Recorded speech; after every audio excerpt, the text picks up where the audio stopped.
Hello students, I am Soni Bharadwaj. Dear students, आज का हमारा टॉपिक है हरित क्रांति, फंक्शनल कम्युनिकेशन। एफसी में लो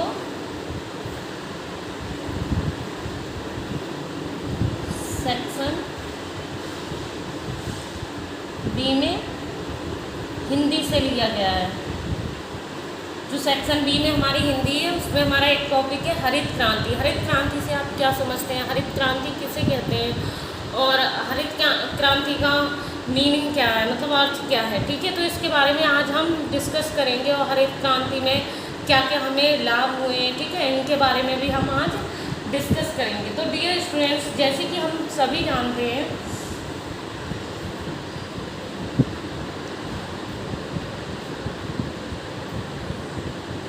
हरित क्रांति, ठीक है, हरित क्रांति, हरित से मतलब इसका जो संबंध है वो है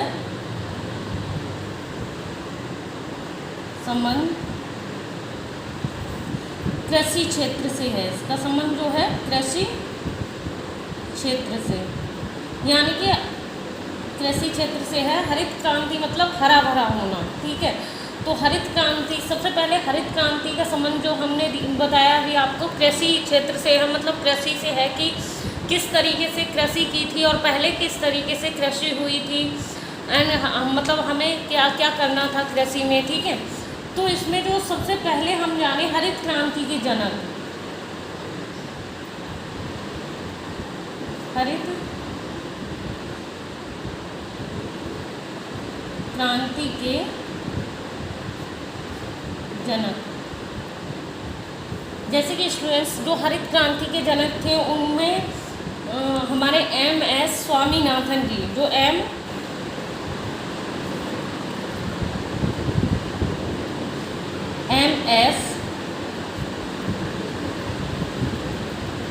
स्वामीनाथन जी, ठीक है।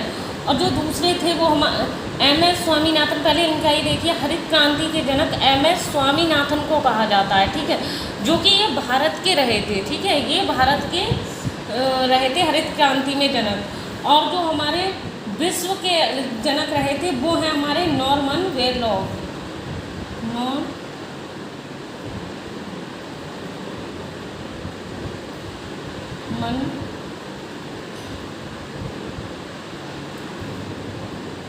बोरलॉग को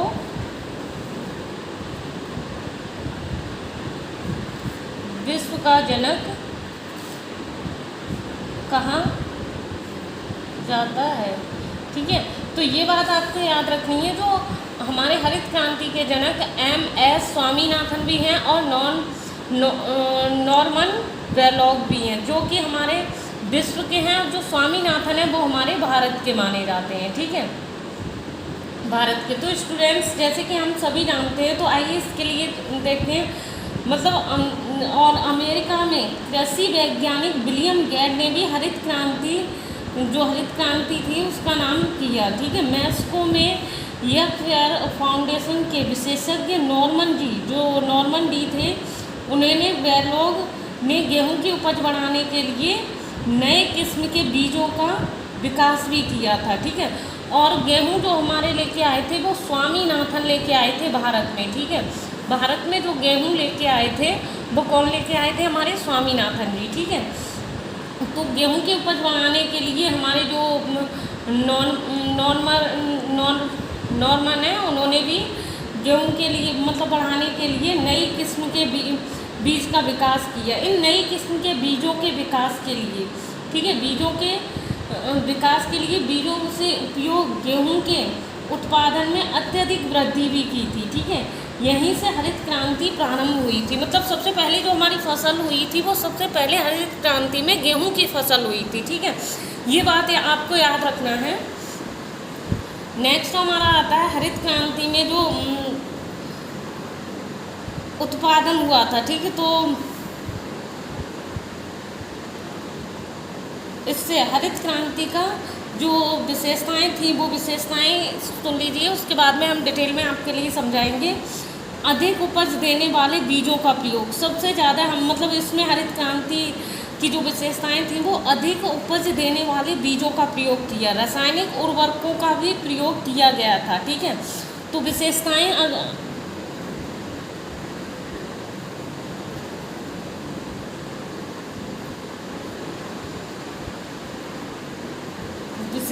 जो हमारी हैं उनमें नंबर 1 पे अधिक उपज,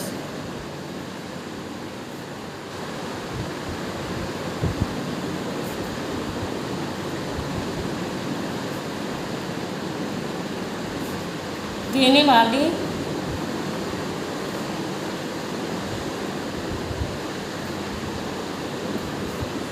बीजों का प्रयोग किया। ठीक है, नेक्स्ट हमारा जो था उसमें रासायनिक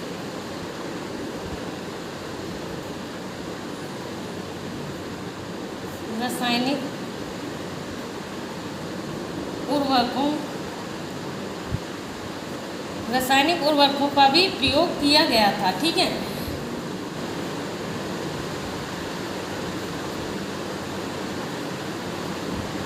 फिर हमारा 3 नंबर पे आया जो कीटनाशक।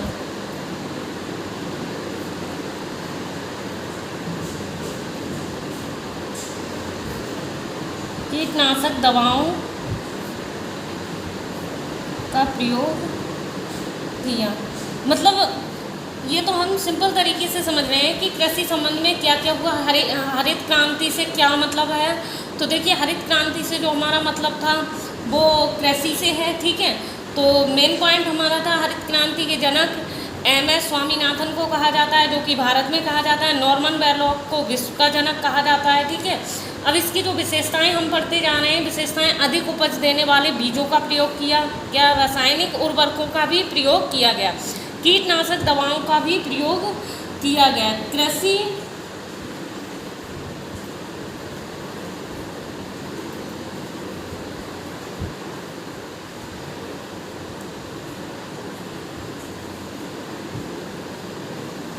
शोध एवं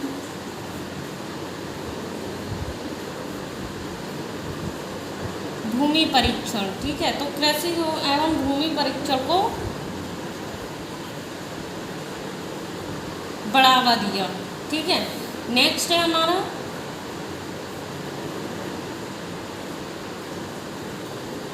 भूमि संरक्षण। भूमि संरक्षण की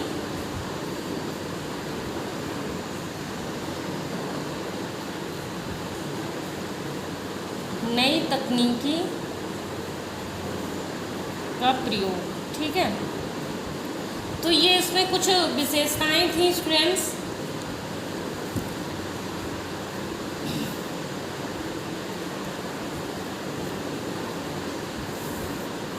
और आधुनिक कृषि में जो हमारे यंत्र थे उनका भी प्रयोग किया गया, बहुफसलें। ठीक है, और मृदा परीक्षण पे जोर दिया गया था। ग्रामीण और विद्युतीकरण सड़कों का भी निर्माण किया गया। बाजार सुविधा और भंडारण के लिए भी सुविधाएं की गई। ठीक है जी, ये जो सभी थे ये हमारे किस पे थे, मतलब इसकी विशेषताएं हैं ये।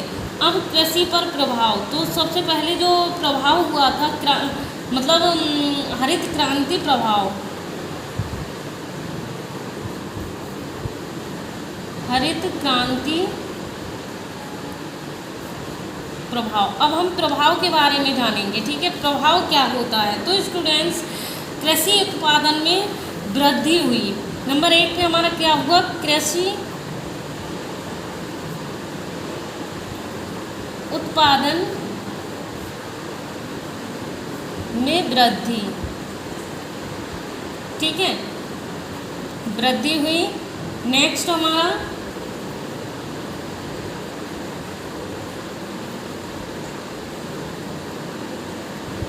किसानों में, जो फार्मर लोग होते हैं उनमें किसानों की आर्थिक दशा में सुधार। ठीक है, जो उनकी आर्थिक दशा थी उसमें सुधार भी हुआ। ठीक है,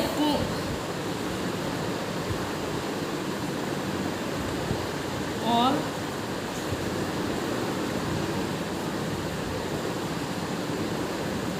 पूंजीवाद को बढ़ावा मिला। जो पूंजीवाद थी उसको बढ़ावा भी मिला, ठीक है। उद्योगों का विकास हुआ, फिर क्या हुआ था, उद्योगों का भी विकास हुआ था, उद्योगों का विकास हुआ।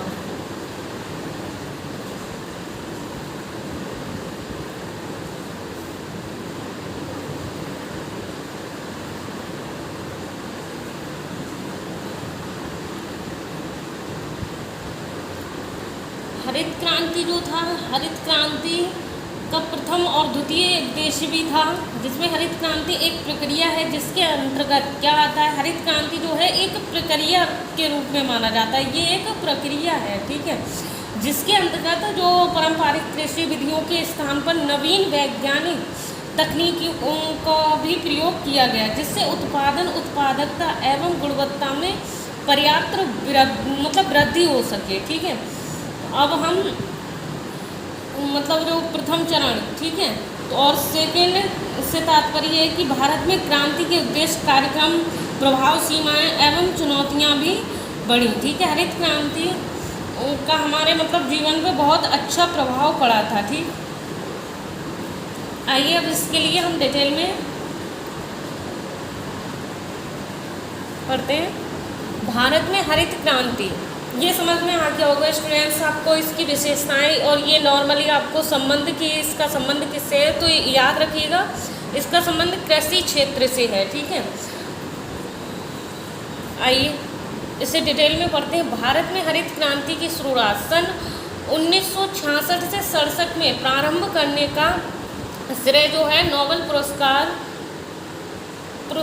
विजेता प्रोफेसर नॉर्मन बोरलॉग को जाता है। जो हमारे नॉर्मन बोरलॉग थे उनको जाता है। लेकिन भारत में देखिए, हमने अभी आपके लिए उधर शॉर्ट में भी बताया था, लेकिन भारत में यहाँ हमारा जो भारत है, भारत में MS स्वामीनाथन को इसका जनक माना जाता है, ठीक है।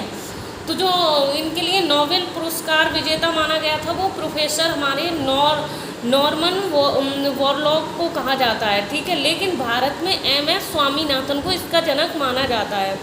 भारत में तत्कालीन के कृषि एवं खाद्य मंत्री बाबू जो जगजीवन राम को हरित क्रांति का प्रेरणा माना जाता है। जो जगजीवन जी थे उनको एक प्रेरणा माना जाता है, ठीक है। तो ये याद रखिएगा, उन्होंने MS स्वामीनाथन कमेटी की सिफारिशों पर हरित क्रांति का जो सफलतम संचालन किया था। उन्होंने एक सफलतम संचालन किया जिसके संतोषजनक परिणाम भविष्य में देखने को मिले, ठीक है। हरित क्रांति से अभिप्रिय देश के सिंचित एवं असिंचित कृषि क्षेत्रों में अधिक उपज देने वाले, कैसे अधिक उपज देने वाले जो थे वो संकर तथा बौने बीजों के उपयोग से फसल उत्पादन में वृद्धि करना है, फसल में वृद्धि करना होता है, ठीक है। तो जो हरित क्रांति हमारी थी वो भारतीय कृषि में लागू की गई थी। सबसे पहले हरित क्रांति जो थी वो भारतीय कृषि में लागू की गई थी। उस विकास विधि का परिणाम है जो 1960 के दशक में परंपरागत कृषि को आधुनिक तकनीकी द्वारा प्रतिस्थापित किए जाने के रूप में सामने आई थी, ठीक है। क्योंकि कृषि क्षेत्र में यह तकनीकी एकाएक आई, तेज़ी से इसका विकास भी हुआ और बहुत तेज़ी से इसका विकास होता रहा था। क्योंकि पहले जो हम लोग थे तो कृषि इतनी अच्छे से नहीं हो पाती थी, और उसके बाद में जब कुछ खाने पीने को भी नहीं था तो जो हमारे नॉर्मन जी थे वो स्वामीनाथन जी थे वो गेहूं के लिए लेके आए थे। उन्होंने गेहूं की फसल उगाई थी जिससे कि हमारी कृषि अच्छी होने लगी थी और हम कृषि में बहुत ज़्यादा तरक्की भी हुई थी, ठीक है। तो इससे इतने आश्चर्यजनक परिणाम निकले कि देश के योजनाकार कृषि विशेषज्ञों तथा राजनीतियों ने इस अप्रत्याशित प्रगति को हरित क्रांति संज्ञा प्रदान कर दी गई, ठीक है। तो ये बात आप लोगों को याद रखनी है। हरित क्रांति की संज्ञा इसलिए भी दी गई है क्योंकि इसके फलस्वरूप भारतीय कृषि निर्भर स्तर से ऊपर उठकर एक अधिक स्तर पर आ चुकी थी। कैसे स्तर पर आ चुकी थी? एक अधिक स्तर पर। अब इसकी उपलब्धियां हम पढ़ते हैं, इसकी उपलब्धियां हैं क्या, ठीक है। तो उपलब्धियां जो है, हरित क्रांति के फलस्वरूप देश के कृषि क्षेत्र में महत्वपूर्ण प्रगति हुई। मतलब देश में जो कृषि लोग कर रहे थे, इसकी जो उपलब्धियां हुई थी, तो हरित क्रांति के फलस्वरूप, मतलब हरित क्रांति के अकॉर्डिंग देश में कृषि में बहुत ही मतलब महत्वपूर्ण प्रगति हुई थी, बहुत ज़्यादा प्रगति हुई, उन्नति हुई। कृषि आघातों में हुए गुणात्मक सुधार के फलस्वरूप देश में कृषि उत्पादन भी बढ़ा, बहुत ज़्यादा फिर कृषि उत्पादन बढ़ने लगा था, ठीक है। खानदान में आत्मनिर्भरता आई और व्यावसायिक कृषि को भी बढ़ावा मिला। जो व्यावसायिक हमारी कृषि थी उसको भी बढ़ावा मिलता गया था। और कृषकों के दृष्टिकोण में भी परिवर्तन हुआ। जो कृषक लोग थे उनके दृष्टिकोण में भी बहुत ज़्यादा परिवर्तन होने लगा था, ठीक है। तो कृषि अधिकार में वृद्धि हुई। हरित क्रांति के फलस्वरूप गेहूं, गन्ना, मक्का तथा बाजरा आदि फसलों की प्रति हेक्टेयर उत्पादन एवं संस्थागत परिवर्तन एवं कुल उत्पादकता में काफ़ी वृद्धि हुई थी, ठीक है। ये भी बात हमें याद रखनी है। और सबसे पहले जो हमारी फसल हुई थी उनके नाम भी याद कर लीजिए। गेहूं, गन्ना, मक्का तथा बाजरा और एक जौ की फसल थी, ठीक है, वो भी उगाई गई थी। एवं कुल उत्पादकता में काफ़ी वृद्धि हुई। हरित क्रांति की उपलब्धियों को कृषि में तकनीकी एवं संस्थागत परिवर्तन एवं उत्पादन में हुए सुधार के रूप में निम्नवत देखा जाता है, ठीक है। तो आइए इसके लिए देखें वो तकनीकी एवं संस्था सुधार, जिसमें रासायनिक उर्वरकों का प्रयोग किया गया, अभी हमने आपको बताया था। और भी कई ऐसे मतलब वो थे जिनमें चेंजिंग आई थी, ठीक है।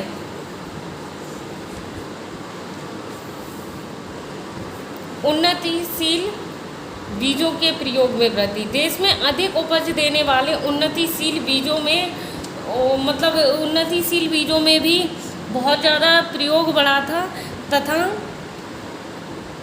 तथा बीजों की नई नई किस्मों की खोज भी की गई थी, ठीक है। ये उन्नति हुई थी। अभी तक अधिक उपज देने वाला कार्यक्रम हमारा कौन सा था? गेहूं, धान, बाजरा, मक्का तथा ज्वार जैसी, ठीक है, ज्वार जैसी फसलों पर लागू किया गया। ये देखिए हमने आपके लिए बताया था अभी, ये फसल आप याद कर लीजिए जो हुई थी गेहूं,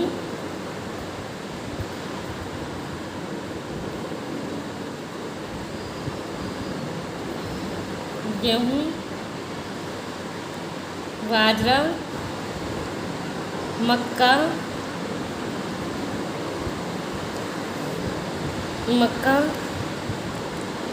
धान व ज्वार, ठीक है। तो ये फसल याद कर लीजिएगा। जो सबसे पहले हुई थी गेहूं, बाजरा, मक्का, धान व ज्वार की खेती हुई थी, ठीक है। तो ये आपको याद करना है।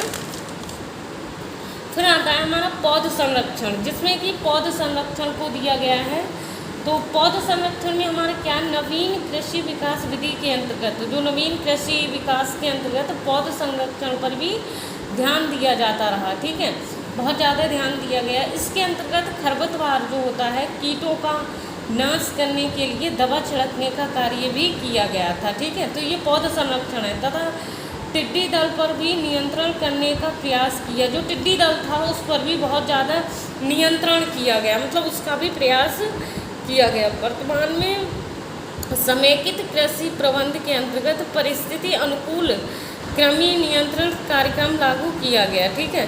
अब आता है हमारा बहुफसली कार्यक्रम। जो था बहुफसली कार्यक्रम का उद्देश्य एक ही भूमि पर वर्ष में एक से अधिक फसल उगाकर उत्पादन को बढ़ावा देना। देखिए बहुफसली से हमें नाम से ही पता लग रहा है कि बहुफसली मतलब बहुत सी फसलें। तो बहुफसली कार्यक्रम का उद्देश्य एक ही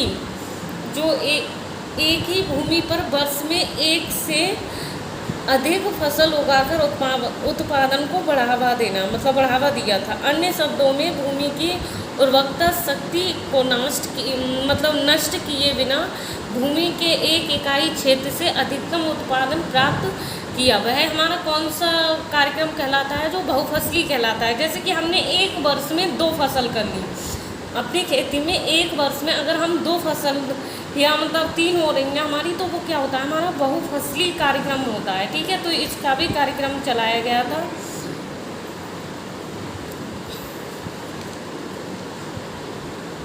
नेक्स्ट हमारा आता है आधुनिक कृषि यंत्रों का प्रयोग। जो आधुनिक कृषि यंत्रों का मतलब जो प्रयोग किया गया, नई कृषि विकास विधि एवं हरित क्रांति में आधुनिक कृषि उपकरणों जैसे ट्रैक्टर, थ्रेशर और हार्वेस्टर और बुलडोजर तथा डीजल एवं बिजली के पंप सेटों आदि ने महत्वपूर्ण योगदान दिया था। जो पंप सेट वगैरह थे उन्होंने बहुत ज़्यादा योगदान दिया। इस प्रकार कृषि में पशुओं तथा मानव शक्ति का भी प्रतिस्थापन संचालन शक्ति द्वारा किया गया, जिससे कृषि क्षेत्र के उपयोग एवं उत्पादकता में भी बहुत ज़्यादा वृद्धि देखने को मिली थी। ठीक है। कृषि सेवा केंद्र की स्थापना, कृषि जो सेवा केंद्र था हमारा उसकी भी स्थापना हुई थी। तो कृषकों में व्यावसायिक साहस की क्षमता को विकसित करने के उद्देश्य से देश में कृषि सेवा केंद्र स्थापित करने की योजना लागू की गई है। मतलब कृषकों में व्यावसायिक साहस की क्षमता को विकसित किया गया। कृषकों की जो व्यावसायिक क्षमता थी उसको बहुत ज़्यादा विकसित किया गया था। मतलब इसकी योजना भी लागू की गई थी। अच्छा, इस योजना में पहले व्यक्तियों की तकनीकी प्रशिक्षण दिया जाता था, फिर इनमें से सेवा केंद्र स्थापित करने को भी कहा गया था। ठीक है। नेक्स्ट हम देखते हैं कृषि उद्योग निगम। कृषि उद्योग के जो निगम थे उनके बारे में हम बात करेंगे। तो जो सरकारी नीति के अंतर्गत 17 राज्यों में कृषि उद्योग निगमों की स्थापना की गई। बहुत ही इम्पोर्टेंट है, इसे याद कर लीजिए। 17 राज्यों में उद्योग निगमों की स्थापना भी की गई। इन निगमों का कार्य था वो क्या था, कृषि उपकरणों व मशीनरी की पूर्ति तथा उपज और प्रसंस्करण एवं भंडारण को प्रोत्साहन देना है। मतलब प्रोत्साहन देना है, इसके लिए यह निगम किराया क्रम पद्धति के आधार पर ट्रैक्टर, पंप सेट एवं अन्य मशीनरी को वितरित करता है। ठीक है स्टूडेंट्स, ये बहुत ही हमारा इम्पोर्टेंट टॉपिक है हरित क्रांति, और इससे क्वेश्चंस भी काफ़ी आते हैं इससे। तो देख लीजिए, कृषि उद्योग निगम विभिन्न निगमों की स्थापना। हरित क्रांति की प्रगति मुख्यतः अधिक उपज देने वाली किस्मों एवं उत्तम सुधरे हुए बीजों पर निर्भर करती है। ठीक है। इसके लिए देश में 400 कृषि फार्म स्थापित भी किए गए थे, और इसके अतिरिक्त राष्ट्रीय कृषि एवं ग्रामीण विकास बैंक की भी स्थापना वित्त के कार्य हेतु भी की गई। मतलब कि जो लोग हैं वो अपना लोन वगैरह ले सकते हैं, उसकी भी स्थापना की गई। कृषि के लिए खाद्य निगम एवं उर्वरक साख गारंटी निगम, ग्रामीण विद्युतीकरण निगम आदि भी स्थापित किए गए। तो आइए मृदा परीक्षण समझते हैं हम। मृदा परीक्षण कार्यक्रम के अंतर्गत विभिन्न क्षेत्रों की मिट्टी का परीक्षण सरकारी प्रयोगशाला में किया गया। जो मिट्टी का उपयोग था वो सरकारी प्रयोगशाला में किया गया। इसका उद्देश्य भूमि की उर्वरा शक्ति का पता लगाकर कृषकों को एक तदनुरूप रासायनिक खादों एवं उत्तम बीजों के लिए प्रयोग की सलाह देना था। ठीक है। तो स्टूडेंट्स, आई होप कि आपको समझ में आ गया होगा आपका कृषि का जो था। तो इसके लिए सही से अच्छे से पढ़ लीजिएगा। और ये हमारा बहुत ही इम्पोर्टेंट टॉपिक है, क्योंकि हमारे सेक्शन बी में हिंदी से लिया गया है, फंक्शनल कम्युनिकेशन हरित क्रांति। ठीक है।